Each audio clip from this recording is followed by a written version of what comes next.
क्या अररिया की आस्था का केंद्र सिर्फ सत्ता के हिसाब से तय होगा?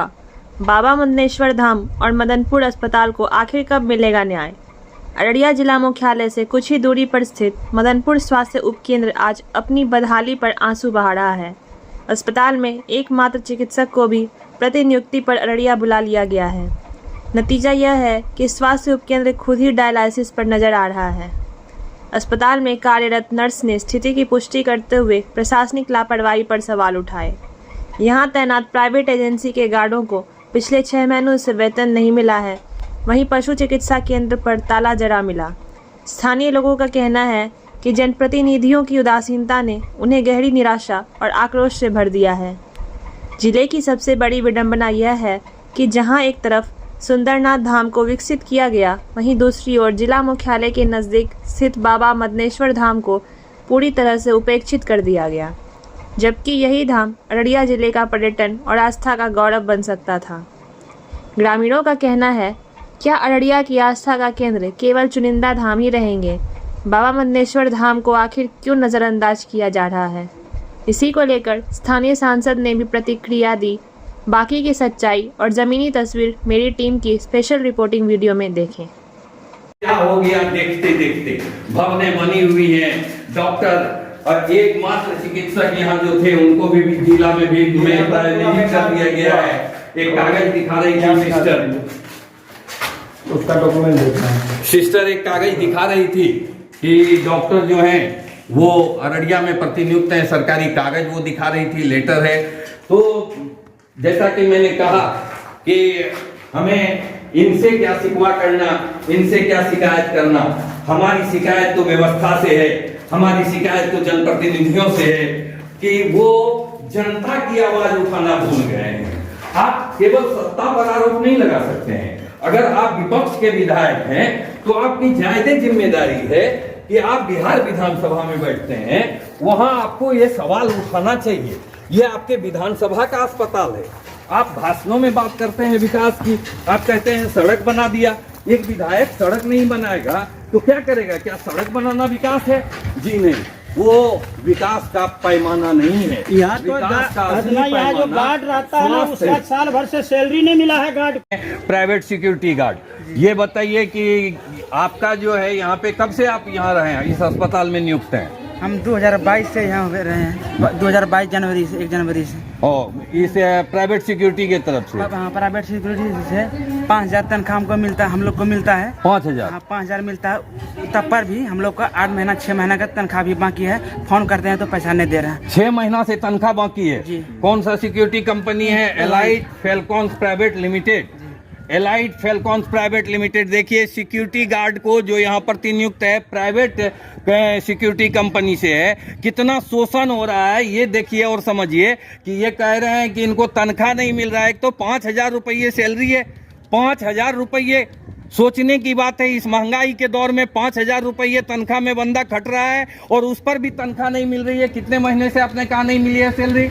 हमको 6 महीना से नहीं मिली। 6 महीना से सैलरी नहीं मिली है। 2023 का जो है वो पेमेंट अभी तक हम लोग को नहीं दिया है। नहीं मिला? 2023 का, अभी 25 चल रहा है। 25 चल रहा है। 23 का पेमेंट हम लोग का बाकी है। तो आप सोच सकते हैं कि ये जो है किस तरह से इन लोगों को मेहनत मशक्कत करनी पड़ती है। यहाँ जो है इस बुरे दुर्दशा में ड्यूटी कर रहे हैं और उस पर सैलरी नहीं मिल रही है। क्या नाम हुआ आपका? विजय कुमार मंडल। विजय कुमार मंडल। कहाँ से हैं आप? हम उड़लाहा से, बरसबट्टा पंचायत पड़ता है। उड़लाहा से हैं और यहाँ ड्यूटी कर रहे हैं। ड्यूटी कितने आवर का है? 6 से 2 है। 6 बजे सुबह से 2 बजे दिन। उसके बाद दूसरा गार्ड आता है? उसका दूसरा गार्ड आता है। वो भी इसी कंपनी का है? जी, सभी। उसकी भी हालत यही होगी जो आपकी है? तीनों का यही की है। तीन गार्ड हैं, तीनों की यही हालत है। आप बताइए, आप यहाँ के स्थानीय आदमी हैं, नागरिक हैं, क्या सुविधाएं हैं इस अस्पताल में? कुछ सुविधा नहीं है। सबसे पहले तो इसका बेस ही गड़बड़ है, वहाँ तक पानी रहता है। वहाँ ये जो है आधा डूबा रहता है। इस बार तो बाढ़ नहीं आया, बारिश ही कम हुई है। और रूम सब में पानी रहता है। कुछ व्यवस्था नहीं, एक तो गड्ढा में बना दिया, करोड़ों की लागत से बना है। हाँ। इसके लिए हम लोग बहुत बार आवाज उठाए, कोई बात। मदनपुर पूरा ही उपेक्षा का शिकार है। सामने में वहाँ देख लीजिए, वो बन रहा है पंचायत भवन। हाँ, हम अभी वहाँ पहले जाएंगे, उसमें अभी कितना वहाँ छड़ जाएंगे। को मिट्टी के अंदर गाड़ के बर्बाद कर दिया। नहीं, वहाँ हम जाएंगे। हाँ। यहाँ से ही नजर आ रहा है कि सारा मीठा ईंटा है, 3 नंबर ईंटा रखा हुआ है और लोकल बालू जैसा लग रहा है, वो व्हाइट सेंट से काम हो रहा है। हम वहाँ भी जाएंगे, वहाँ की भी खबर इसके बनाएंगे। बाद आपको यहाँ से हम ले जाएंगे, यहाँ मवेशी अस्पताल जो है जी। 2 मंजिला बना हुआ है, कहने के जी। लिए किसी भी प्रकार का सुविधा है ही नहीं। किसी भी हाँ, तरह की। कोई सुविधा नहीं है। मवेशी लेकर के कुर्सा काटा जाना पड़ता है लोगों को, और रिया जाना पड़ता है। 2 मंजिला बना हुआ, वहाँ भी आपको ले जाएंगे, वहाँ भी इसी तरह का, इसी प्रकार का वहाँ का डॉक्टर पैसा लेके मवेशी का इलाज करता है, मवेशी डॉक्टर। यहाँ हमारे साथ एक माता जी भी हैं। क्या ये जो बोल रहे हैं ठीक बात बोले छे? हाँ ठीक है। ठीक बात है। ठीक है। यहाँ डॉक्टर मिलता है? हाँ डॉक्टर मिलता है, मतलब है कि कब डॉक्टर मिले जो यहाँ ये हॉस्पिटल में तोर सब के लिए? बुध के खाली बुध के मिले छे और बाकी दिन डॉक्टर नहीं छे। क्या कुछ कहेंगे यहाँ की बदहाली पर? क्या लगता है आपको? जब ऊपर ही ठीक नहीं है तो हम लोग क्या कह सकते हैं इसमें? ऊपर ही ठीक नहीं है, ऊपर से ही आप यहाँ से अपना काम करके चले जाएंगे। आप तो समाज के लिए आए हैं ना। हाँ बिल्कुल। ये रिपोर्ट वहाँ तक देखेगा, लेकिन कोई उस लोग को जू नहीं रेंगेगा, कोई जू नहीं रहेगा। इस कदर निराश हो गए हैं कि आपको लगता है कि इस रिपोर्ट पर भी कोई असर नहीं पड़ने वाला है। तो जनता इस कदर निराश है कि इन्हें लगता है कि ऐसे जो न्यूज बनेंगे इसका भी कोई असर सरकार पर नहीं पड़ना है। और हमें भी लगता है कि ये नक्कार खाने में तूती की आवाज है, लेकिन हम तो आवाज उठाएंगे। 17 के बाढ़ के बाद जी। गिरिराज सिंह जी यहाँ आए हुए थे, उसको लेके हॉस्पिटल आए थे, ताला लगा हुआ था, 12 बज रहा था। यहाँ से डीएम को फोन किए, जो 12 बजे हम यहाँ हैं, बाढ़ के बाद हॉस्पिटल में ताला लगा हुआ। वो बोले अब सारा व्यवस्था ठीक हो जाएगा, कहीं कुछ नहीं, वही हाल है। डीएम साहब कोई सुनने वाला नहीं है। डीएम भी आए हैं, हाँ, हमारे डीएम इससे पहले के डीएम थे, 2 बार 3 बार यहाँ आए हैं, लेकिन कोई कार्रवाई कह के कुछ नहीं हुआ। कुछ नहीं। सारी व्यवस्था वहीं की वहीं है। यही का कहीं है। बस आश्वासन देकर चले। पूर शुरू से ही उपेक्षित रहा है। इस संदर्भ में हम लोग कई बार आवाज उठाए हैं और कई कार्यकर्ता मिलकर के अनेक बार अररिया गए हैं। 17 के बाढ़ के समय में हिमांशु शर्मा जी आए हुए थे और उन्होंने आश्वस्त किए थे कि ये ऐतिहासिक मंदिर है, इनका सौंदर्यीकरण करेंगे और बाढ़ से सुरक्षा के लिए ये रिंग बांध बनाया जाएगा। इसके बाद वो मामला क्या हुआ, वो लटक गया। 2020 का चुनाव में यहाँ आए हुए थे पप्पू अजीम, उनको हम बोले थे जो इस मामला में तटबंध के बारे में यहाँ बाढ़ आती है के जो अध्यक्ष हैं। जी, और उनके लिए हम ये काम करवा दीजिए आप। हिमांशु शर्मा जी बोलकर गए थे, वो बोले हम आश्वस्त करते हैं कि ये काम करवाएंगे। अभी तक कुछ नहीं। सुंदरनाथ का विकास हुआ है, खुशी है इस बात से, वह भी ऐतिहासिक मंदिर है। मदनपुर के लिए भी कुछ सोचना चाहिए। मदनपुर आखिर उपेक्षित क्यों है, ये दुर्दशा तो आप देख रहे हैं। और हम इनका बहुत बहुत धन्यवाद देते हैं कि आज आपने यहाँ आकर के आवाज़ उठाने का काम किया है। मदनपुर उपेक्षित है। हम लोग बच्चा थे तो यहाँ बहुत बड़ा मेला लगता था, 4-4 सिनेमा आता था, और आज यह बेकार पड़ा हुआ है, उपेक्षित है। इसलिए सरकार को इस पर ध्यान देना चाहिए। आपने सही कहा कि क्या यहाँ से बीजेपी का विधायक नहीं जीतता है तो इसीलिए उपेक्षित किए हुए हैं। आखिर क्यों? जी मेरा तो यही रहेगा कि यहाँ से नहीं बीजेपी के विधायक जीत रहे हैं, इसलिए सरकार ध्यान नहीं दे रही है। जब अभी मैंने आपको बताया था, वीडियो में बताया है कि यहाँ जो है, मैं चाहूँगा आप थोड़ा बगल आइए कि ये देखिए, ये बोल बम हर हर महादेव हर साल की तरह इस साल भी मनिहारी से जल भरकर 22 साल से डाक बम पैदल यात्रा इनका नाम है।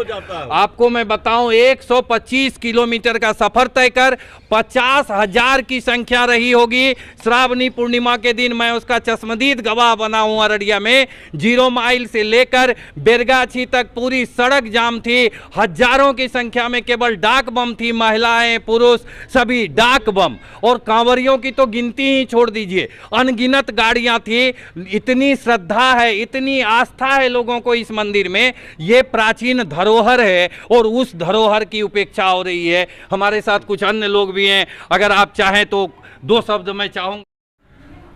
ये बहुत प्राचीन मंदिर है, बहुत ऐतिहासिक भी है, बहुत सा इतिहास भी है इसका कि कितना पुराना है, और इनका निकलने का भी एक अपना अलग कहानी है, वो सब कभी बाद में बताएंगे। लेकिन है क्या कि अभी जो स्थिति में है इसका बहुत ज़्यादा विकास होना चाहिए, बहुत अच्छा से इसका ढंग से व्यवस्था होना चाहिए।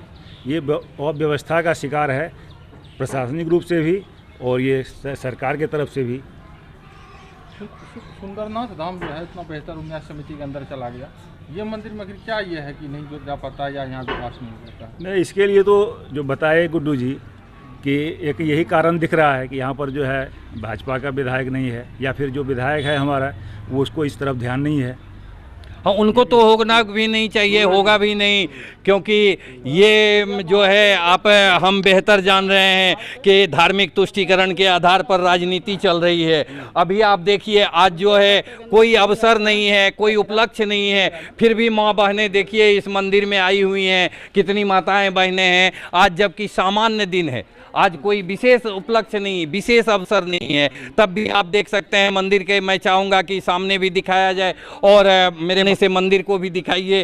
कितना पुराना मंदिर है, कितना धरोहर के रूप में यहाँ एक कुआं है जहाँ की जल आप ले सकते हैं। और शिवगंगा की दुर्दशा तो मैंने आपको दिखाई है कि आपको अगर धार्मिक आस्था वाले लोग हैं तो आपको आंख में आंसू आ जाएगा ये स्थितियाँ देखकर, यहाँ की परिस्थितियाँ देखकर। निश्चित रूप से सरकार को इस पर ध्यान देना चाहिए, तब खास करके जब खुद को कट्टर हिंदूवादी, हिंदू धर्म रक्षक कहने वाली सरकार सत्ता में काबिज हो। आपके भी प्रयास से और राज्य सरकार का जो है वो हम लोग जिलावासी धन्यवाद देते हैं कि ऐतिहासिक सुंदरनाथ धाम को विकसित करने के लिए करोड़ों की राशि मिली है, लेकिन ऐतिहासिक धरोहर मदनेश्वर धाम उपेक्षित है। इसके लिए भी प्रयास की आवश्यकता है, क्या आपको नहीं लगता है? बिल्कुल, ये तो अभी शुरुआत है। एक बार एक काम तो हो गया कि उस बाबा सुंदरनाथ में 14 करोड़ 10 लाख रुपया उसका पर्यटक के रूप में विस्तार करने के लिए माननीय मुख्यमंत्री जी ने दिया। मेडिकल कॉलेज दिया, कुर्सा काटा के रोड को चौड़ी किया, वहाँ आरओबी बन रहा है 115 करोड़ का। भरगामा में भी जो सुकेला मोड़ से भरगामा वाली जो रोड है वो उसमें भी आपको दिया है करीब 92 करोड़। तो हज़ारों करोड़ का सौगात प्रगति यात्रा में आए मुख्यमंत्री जी ने दिया है। तो अब सुंदरनाथ हो गया तो मदनेश्वर नाथ के लिए भी हम प्रयास में हैं। और उतना ही नहीं है, बगल में जो बसेटी है उसका भी कोशिश कर रहे हैं। तो धीरे धीरे मोदी है तो मुमकिन है, अब प्रदीप सिंह है तो यकीन रखिए नया अररिया होगा, विकसित अररिया बनेगा।